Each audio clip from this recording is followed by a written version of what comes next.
Florence doing this, still trying to work her face on the stage.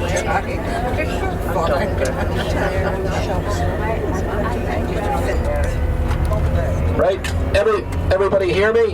Yes. Right, okay, my name's Ken Canavan, for those who don't know me, and I know that there are first timers on board today, so please make yourself known to everybody so that you don't feel isolated, those who are on the board for the first time.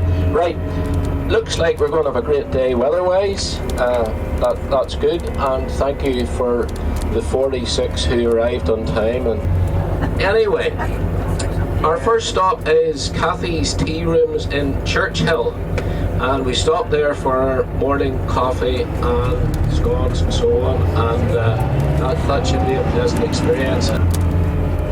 And then on to the Glebe house for 11 o'clock, and then a tour there, and then down to Glenveigh for our lunch, and so on after that. So I'll keep you posted, and enjoy your time out, enjoy the journey, and we'll leave it at that for now. Any questions to ask me, there you go. Right? Our short break is in Churchill, about 15 kilometres from Letterkenny. It sits on the doorstep of Glenveigh National Park.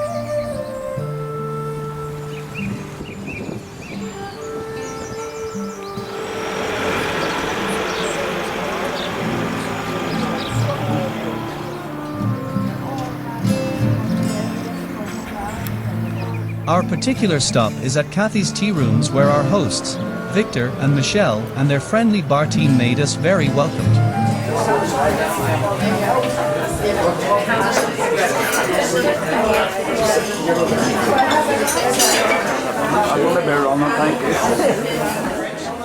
The place has a lovely atmosphere, and I wouldn't mind being in here some nights when they have live music on stage.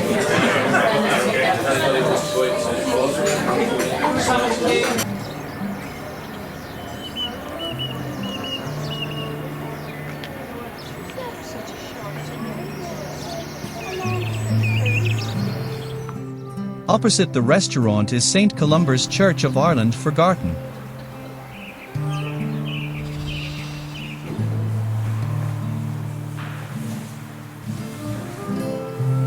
A beautiful little church in lovely grounds.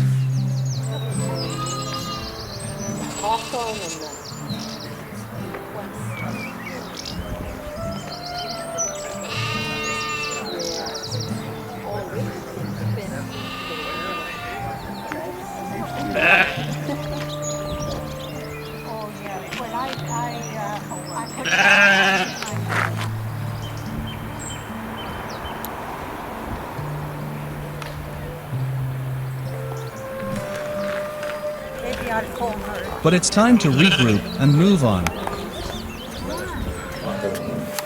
And it's called Good Morning Glenveigh. It's everything from a children's book to an adult's book, and she was going to leave some in the bar for them to sell.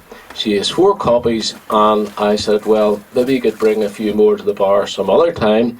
There might be someone on board who was interested in this book. So the idea is that you're going to get a tour around Glebe, and I think that they're taking probably 14, 15 in group size. So we'll just see how that works out whenever we get up here.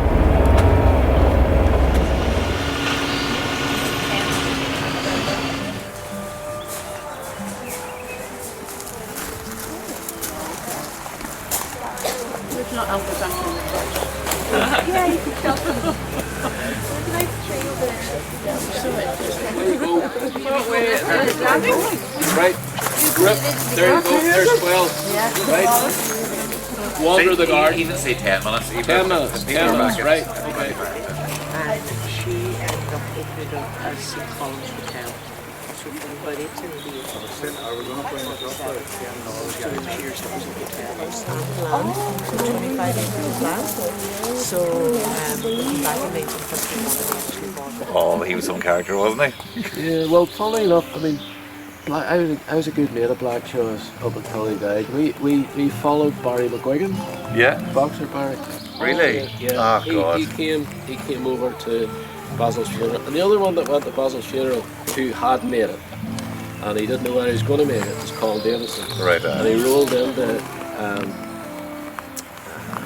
what do you call the place up? Causeway. Crematorium. Crematorium, yeah. And it would have been built as a rectory, and that was to serve the Church of Ireland, the church in the nearby village of Churchill, just past it there.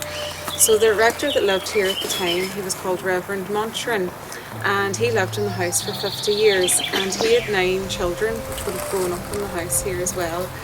So when he died then, the church decided that the upkeep of the house was just too expensive. So they moved kind of their operations to Letterkenny then, and the house was put up for sale. So it was a local man, he was called Edward Hewitson, and he lived across the lake from here. And he owned a farm, it was called Glebe Farm Estate, and it's over where the outdoor centre is there now. So on buying it, he gave it to his sister Kitty on her wedding day as a present. So he was a very nice brother. So Kitty, she ran the house here then as a small hotel.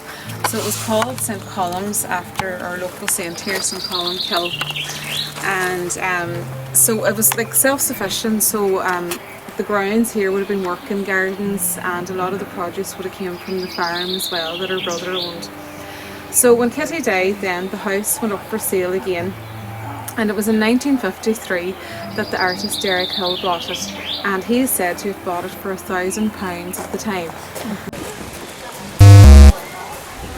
Unfortunately, it's becoming the norm nowadays with large estates to ban photography inside the building, be it stills or video. Their reasons vary from estate to estate. However, if you wish, search Glebe House online and you'll find plenty of images of the interior rooms. So, we'll just look around the grounds.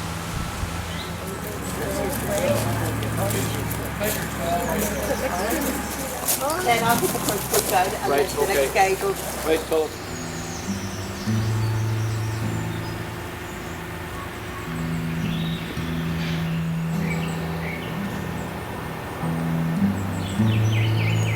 And, after all that exercise, lunch beckons us. So we take our leave of Glebe House and head for Glenveigh National Park Visitors Centre.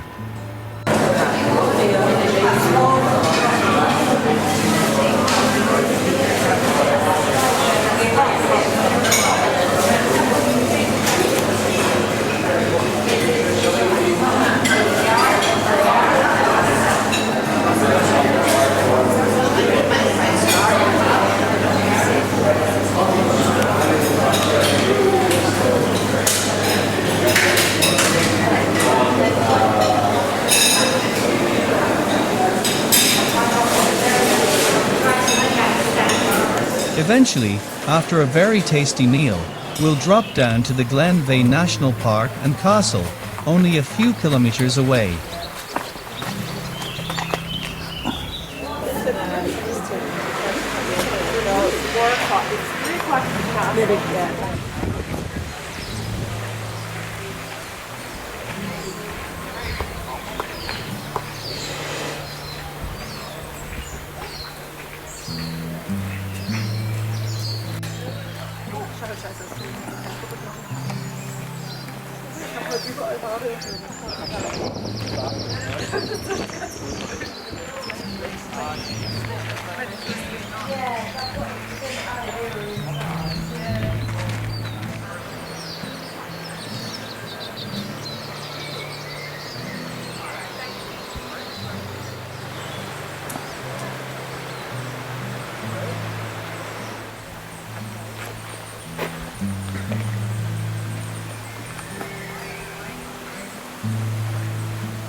You could do stuff on the left side.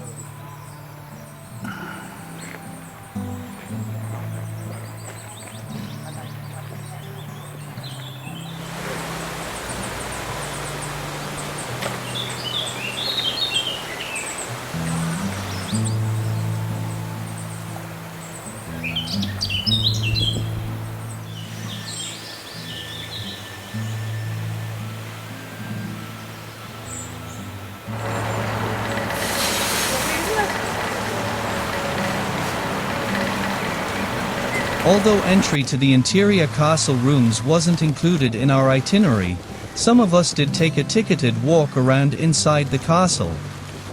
And some of us just enjoyed wandering around the grounds.